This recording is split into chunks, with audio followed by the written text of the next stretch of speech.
everybody and welcome back to my YouTube channel. My name is Jess and today's video is going to be my Defeat the TBR update. Now there's so many things to go through in this update, so I'm going to try and be super concise for you guys because I know my last one was really long as well. As you guys saw at the end of my last Defeat the TBR update, my graph or my counting skills were off.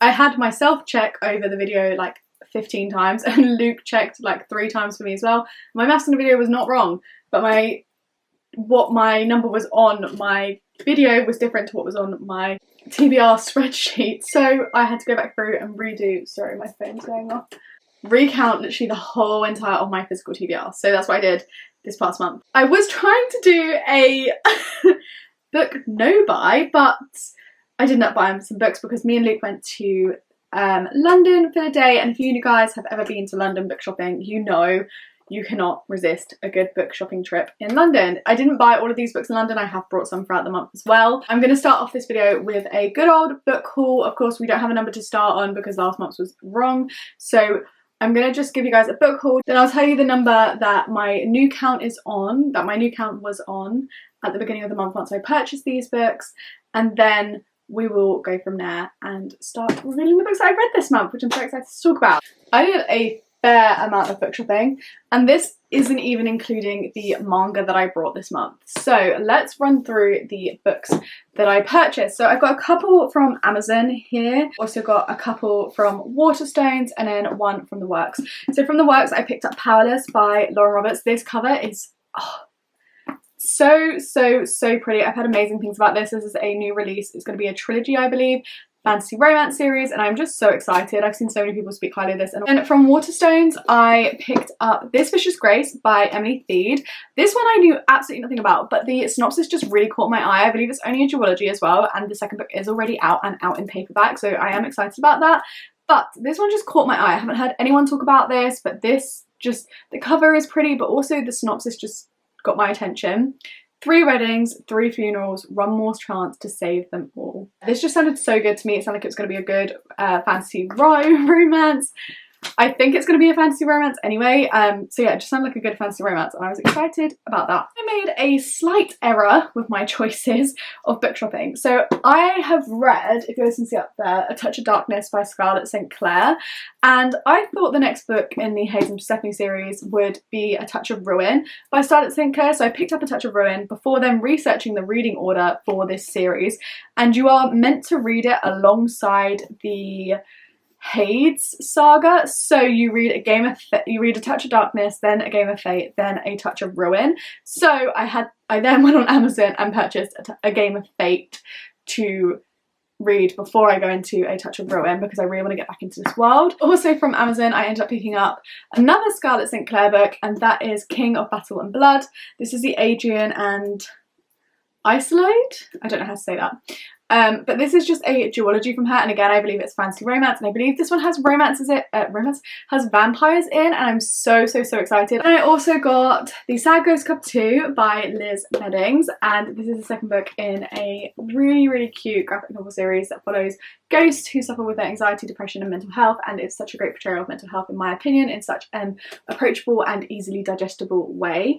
So yeah, this is second in a series for me. Also, I already had this on pre-order, okay, so I didn't buy this technically this month. I've had it pre-ordered for a couple of months since it was announced to be released, and that is Things We Left Behind by Lucy Score. This is the third and final book in the Knock 'Em Out series by her, and I absolutely adore that romance series, so of course I had this on pre-order. When we were in London we went to a place called Forbidden Planet, and this is like the best Forbidden Planet. I think there's also one in Brighton, however the one in London does 3 for 2 on manga. They do really good book sales and deals, so I ended up going there, and I knew we were going to go there when we were in London, and I'd put aside money to be able to buy some manga, especially my favourite mangas.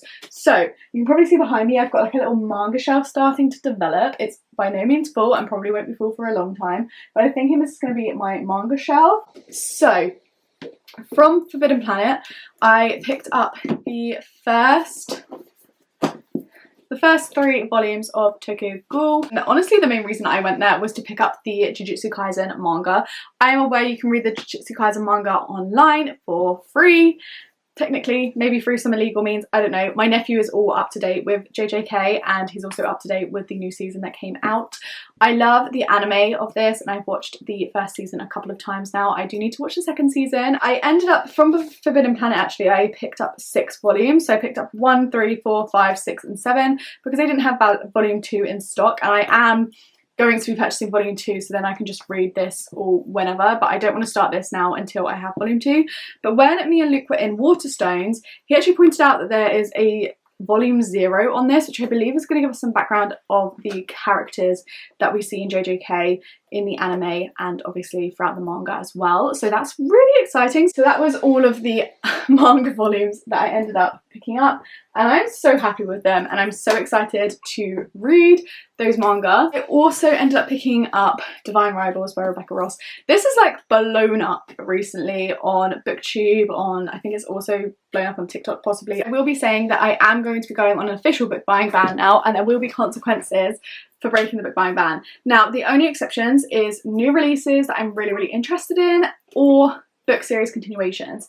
Now, the only way that I will really bend these rules is if there's something that I really want to read, or if I'm buddy reading it with someone else in my life, then of course I will allow myself to purchase a book, because I don't want to set myself up for failure, but I think I'm going to give myself maybe 3 exceptions to the rule. I said that I can purchase series continuations, however, I want to be able to purchase those series continuations one after another. So if I finish the second book in a series, then I can go out and buy the 3rd book. However, I don't want to buy the 4th book until I read the 3rd book, so it has to be kind of sequenced in purchasing. That kind of gives me flexibility and room to read on from series. However, it doesn't allow me to go crazy, you know, and buy like the whole series in one go. So that's kind of one of the rules I think definitely needs to stick. So I can only buy series continuations, or I can buy new releases that I'm really excited for. And then thirdly, we're going to give myself a 3-book exception to the rule. So if there is books that I see and I've never heard of and I just really like the sound of them, I have 3 exceptions of the rule this month. I do plan to continue this no buy / low buy for like literally up until December. So I do want to try and like read through as many books in my physical TBR and by the end of November, and that is my goal. I need to read as many as I can by the end of November, because in December is my birthday, Christmas, and you also have like the Boxing Day, like after Christmas sales.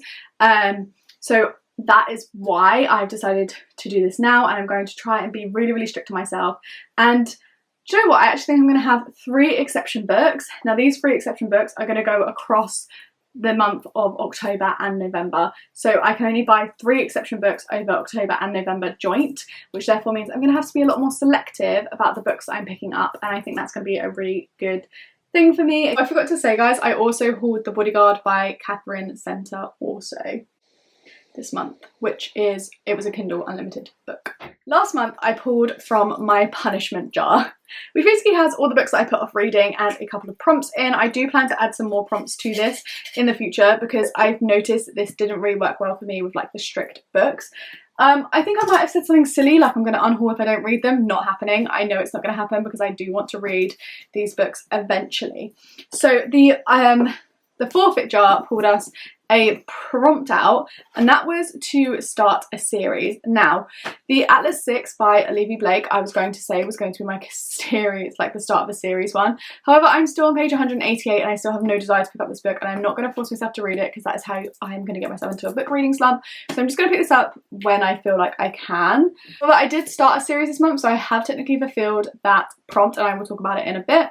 And then the second one that we pulled out was a strict book to read, and that was How the Dead Speak by Val McDermid. Now, this is a thriller. However, I would like to say I am halfway through a thriller on my Kindle at the moment. I'm being kind of loose on it because I obviously don't want to read a book that I'm not excited for. I am excited to read this book eventually, and I will try and get around to it in the month of October, I feel, because it's more of a spooky season, but I just was not in the mood for it this month. But I will try and fulfill this one in the next couple of months. That is over and done with, and I've given my excuses. Let's talk about all of the books that I have read this month. The first book I read was The Ballad of Never After by Stephanie Garber. If you guys have watched my reading series continuations vlog / finishing my series, then you will have seen a lot of these books in that video. This is the second book in the Once Upon a Broken Heart series by Stephanie Garber. The third and final book in this trilogy just came out in November. However, I will not be reading it until it comes out in paperback. But I really enjoyed this. I ended up giving it 3 stars overall. I just felt a bit frustrated about some plot holes in my opinion, but I would highly recommend this book series and this book. It is so good. The thing is, 3 stars, I feel like a lot of people say that's a low rating. However, for me, 3 stars is like, it was a good book. It was solid, but it just couldn't be pushed to a 4 or a 5 star basically. This series gives you that really beautiful sense of whimsy and the kind of fairy tale feeling that you get from this book and this book series so far. I have never experienced in any other fantasy book ever, I don't think. I feel like for that it's so unique in terms of story. I love the very, very slow burn romance I hope is going to happen eventually. I have a feeling though that this book has set up the third book to, honestly, very highly, it might turn out to be a 5-star read from me, the third book in this series. Then I picked up Scarred by Emily McIntyre. This is the second book in the Never After series. Again, you can probably see the first book, Hooked, over here. I am loving this series. I gave Hooked 5 stars last month. I'm giving this one 4 stars. Loved it. This is a kind of twisted, fractured, dark romance series by her. However, the thing that I love about this, and I was saying this in my wrap-up in my series continuation video, and that is that these main characters, although they are dark, although they are twisted, although they are broken, fractured, definitely dark romances, and there's so many dark themes in here, these characters are redeemable. I feel that I really dislike dark romances, and this also applies for hate to love, when the character doesn't feel redeemable, like the things that they've done don't feel forgivable, the character doesn't feel redeemable, or they do things that are just unforgivable in my opinion. And then Things We Left Behind by Lucy Score arrived on my doorstep and I started reading this one. This is the third and final book in the Knock 'Em Out series by Lucy Score. I am so excited to finish the series. I was so excited about this. This is Lucy and Sloane's perspective and romance book. Now you see this couple in the first 2 books in the series, which you guys can see up here. So Things We Never Got Over and Things We Hide from the Light, you see them in those 2 books. Now you see they're kind of, you know that they used to be close and now they hate each other. You have no reason, you don't know what happened in their past.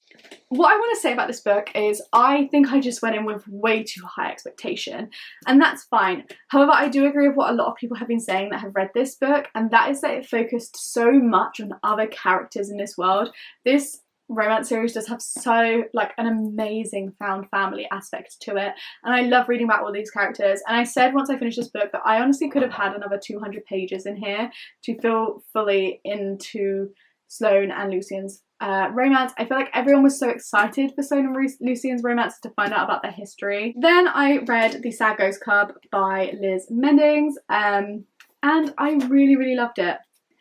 Really loved it. I give these 5 stars because I don't really know how to rate them. They are something that I can relate to so much as someone who's suffered with their mental health in the past, particularly the focus on anxiety and depression that you get in here, and you do also get some other ones.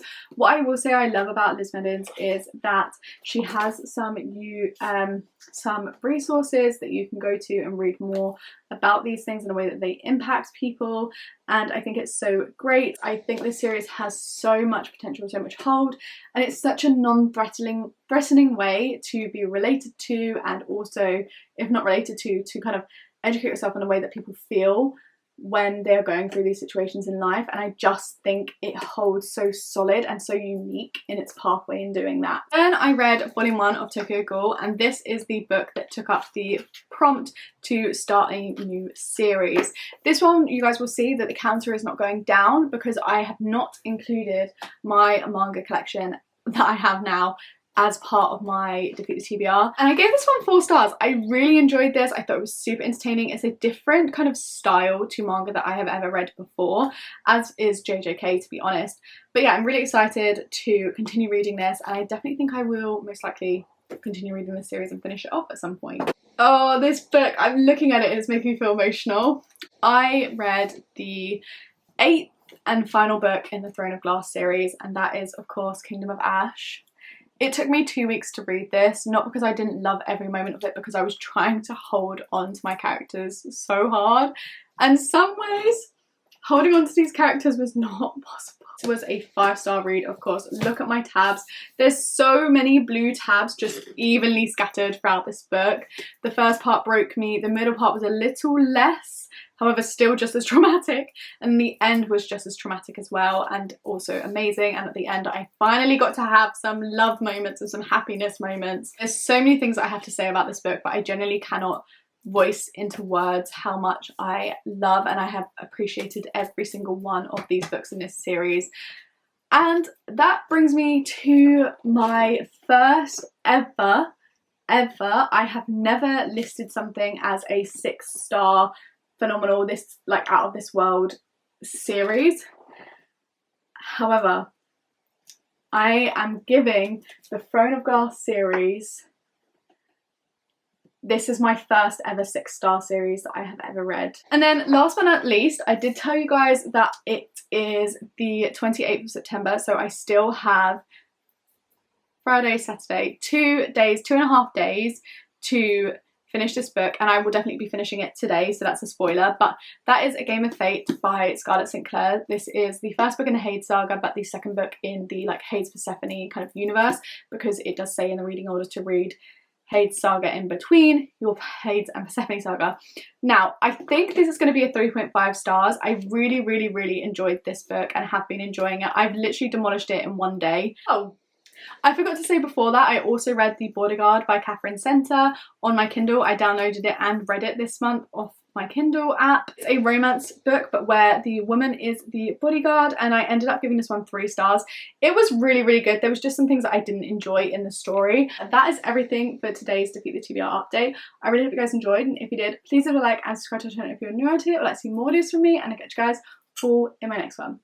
Bye!